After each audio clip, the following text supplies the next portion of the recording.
The first thing I noticed was the number of vehicles. It was Friday morning, and I had driven to my lake cabin expecting to meet a locksmith. I was planning to replace the old locks, install better security, and finally start preparing the property for my daughter and her future child. Instead, I stopped my truck halfway up the driveway. There were 9 vehicles. A large camper stood beside the yard with its electrical cord running straight into one of my outdoor outlets. Smoke drifted from my grill. Music was playing somewhere near the porch. And then I saw a stranger walk out of my front door with a towel around his neck. But none of that was what truly stopped me. It was the banner. Someone had stretched a professionally printed sign between the porch posts. It said, "Kofor Family Lake Days." That sign told me this wasn't some accidental family visit. Someone had planned this. My name is Cyrus Ledbetter, though everyone has called me Cy for most of my life. I'm 69 years old, and I spent 38 years working as a land surveyor in Garland County, Arkansas. Being a surveyor taught me something people often forget. A fence isn't necessarily a boundary. A boundary exists on paper, in records, coordinates, markers, and deeds. A fence is simply something somebody decided to put in the ground. I've watched people slowly take over pieces of property without realizing or admitting what they were doing. First, they mow a few feet beyond the line. Then, they put something there. A woodpile becomes a shed. A shed becomes the corner. Years pass, nobody objects. And eventually the law can become complicated. Silence can become expensive. My wife, Wilhelmina, Billy to everyone who knew her, understood that cabin better than anyone. She found it back in 2003 near Lake Ouachita. The porch faced west, which made it brutally hot during parts of the afternoon. But at sunset, it became one of the most beautiful places I'd ever seen. Billy had a white ironstone pitcher that belonged to her mother. Every summer, she filled it with wildflowers. After Billy died 5 years ago, following complications from heart surgery, I couldn't bear staying there. So I maintained the place instead of enjoying it. I paid someone to mow. I checked the pipes during winter. Once a month, I opened the windows, ran the faucets, swept the porch, walked the dock, and left before the memories became too heavy. Then my daughter Lainey told me she was pregnant. Something changed. Suddenly, I could picture a child running toward the lake in an oversized life jacket. I could imagine Lainey sitting on the porch with her baby. I could almost see Billy smiling somewhere in the background. So I decided to bring the cabin back to life. I called a locksmith, a cleaning crew, a security company, a dock worker, and Reuben, a painter I'd trusted for decades. I thought I was preparing the cabin for my family. I didn't realize someone else had already decided it belonged to theirs. And when I saw those 9 vehicles, I understood that I wasn't walking into a family gathering. I was walking into a situation that had been planned long before I arrived. But I still hadn't seen the one thing in that yard that hurt more than the strangers, the vehicles, or the banner. And when I finally noticed it, I almost forgot how to breathe. Outside the restaurant, my father didn't seem angry. That was the strange thing. He adjusted his coat, looked at the street, and simply said, "You didn't have to do that." "Yes, I did," I told him. He paused before giving me the kind of small smile he always gave when he didn't want to make a big deal out of something. Then he said almost casually, "The chicken was pretty good, though." My wife laughed. I couldn't, not yet. Later that night, my father and I sat together in the hotel lobby. We avoided talking directly about the dinner. Instead, we discussed Eleanor's architecture work, the condition of his truck, and a neighbor back home who was apparently making a mess of a home renovation. Then my father suddenly looked at me. "I want to show you something." He went upstairs and returned with an old duffel bag.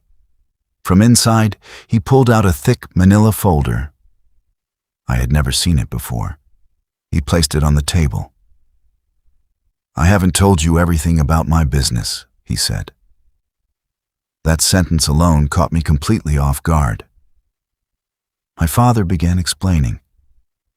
Years earlier, in 1987, he had started a small manufacturing company with roughly $11,000 he had saved while working at a machine shop. He called it Brock Industrial Supply and initially operated from a garage. He had only 2 customers. For years, he worked extremely long hours. I remembered him disappearing into the garage when I was young, but I had never understood what he was doing there. By the mid-1990s, the company had grown to more than 20 employees and occupied its own warehouse. He expanded into agricultural equipment components, a decision that eventually proved extremely profitable. By the time I entered college, the company was generating millions in annual revenue. I stared at him, but he wasn't finished. He had deliberately kept his success hidden from me. He explained that he had watched money destroy relationships within his own family. He didn't want wealth to become the foundation of my life. He wanted me to discover my own abilities, make my own mistakes, and build something without depending on a safety net I didn't even know existed. That explained everything. The old house, the ordinary truck, the simple clothes, the way he never complained, the way he never told me that financial help was available. Then he handed me another document.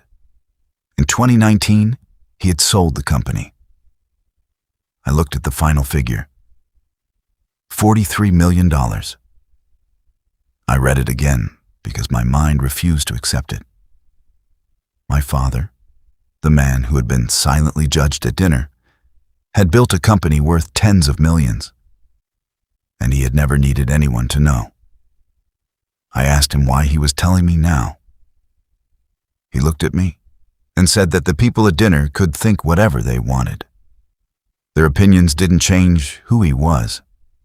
He hadn't lived simply because he was unsuccessful. He had lived simply because that was the life he chose. That night, I barely slept. I thought about every sacrifice I had remembered from childhood.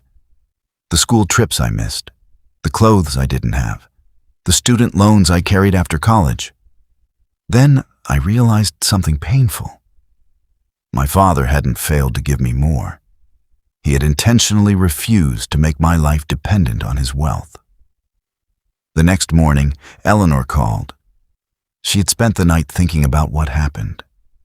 Then she told me something I never expected. She had returned Griffin's engagement ring, and her reason had nothing to do with money.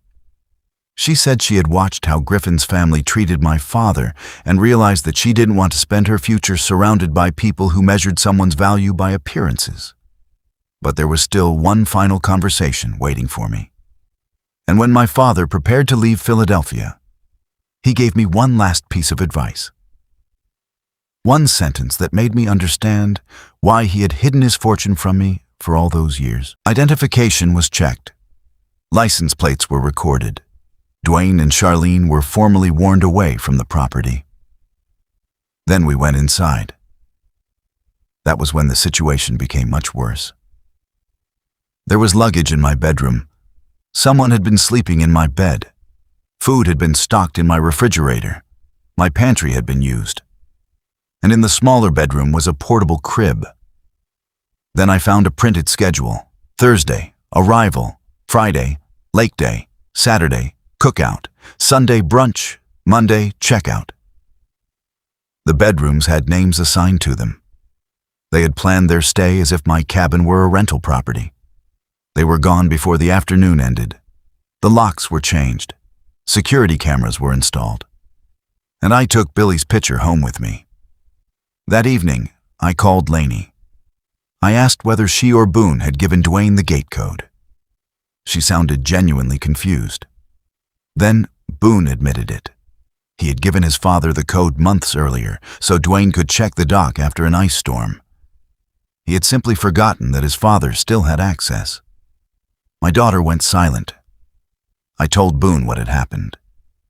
And for the first time, he realized that giving someone a code wasn't the same as giving them permission. I thought the worst part was over. I was wrong. 2 days later, a few pieces of mail turned a family trespass into something far more serious. That night, I sat at my kitchen table with a legal pad. I wrote everything down, every vehicle, every name, every damaged board, everything that had been moved, the bedroom assignments, the printed schedule, the dish towel, the condition of the cabin. I didn't write because I enjoyed paperwork. I wrote because anger can make people careless. There is a kind of anger you feel when you're young. It makes you want to break something. But when you've lived long enough, anger can become quieter. It makes copies. On Monday morning, I called Connie Duplantis, an attorney I'd known for years. I told her everything from beginning to end. Her first response surprised me. She said the smartest thing I'd done was staying inside the truck and calling the sheriff before confronting anyone. She asked for the police report, photographs, the schedule, and every invoice connected to the incident. Then she told me to start thinking about the property documents. At the time, I didn't understand why. I assumed Dwayne had simply gone too far. Maybe he had convinced himself that because our children were married, the cabin was somehow becoming shared family territory. Maybe the embarrassment of being removed by deputies would be enough to stop him. For 2 days, I believed that. Then Wednesday afternoon arrived. I drove back to the cabin to meet Reuben, the painter. Before heading inside, I stopped at the mailbox near the entrance. There were 4 pieces of mail. 1 belonged to me, the other 3 didn't. The first was a glossy postcard from a vacation rental company. It was addressed to Dwayne at my property. I stared at it. Then I opened the next piece. It was correspondence from an insurance agency in Benton. The letter mentioned short-term rental liability coverage for a lakefront property. Then came the third envelope. It was from the county. The name on it was Quarry Point Retreat, LLC. I stood there with the envelopes in my hand while the wind moved through the trees beside the lake. Suddenly, the banner made sense.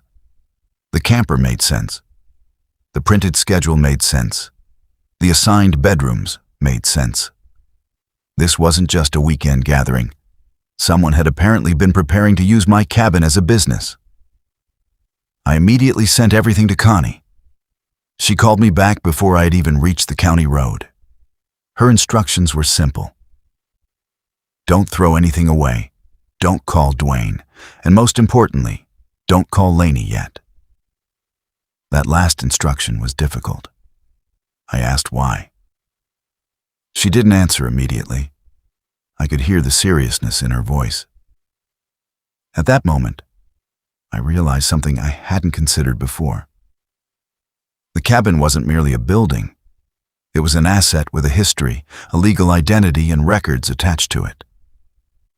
And if someone had started arranging rental insurance, receiving business mail, and apparently advertising the property without my permission, then the problem had moved far beyond an uncomfortable family disagreement. It had become a matter of documentation. And documentation was the language I understood. For almost 4 decades, my job had been about proving where one piece of land ended and another began. Now I had to do the same thing with my own family.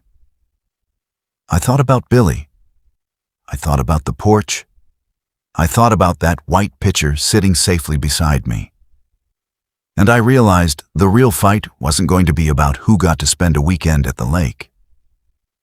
It was going to be about who believed they had the right to decide what happened to the place Billy and I had built our memories around. And the most frightening part was this. If Dwayne had already started treating my cabin like a business, I had no idea how far his plans had gone, or what he intended to do next.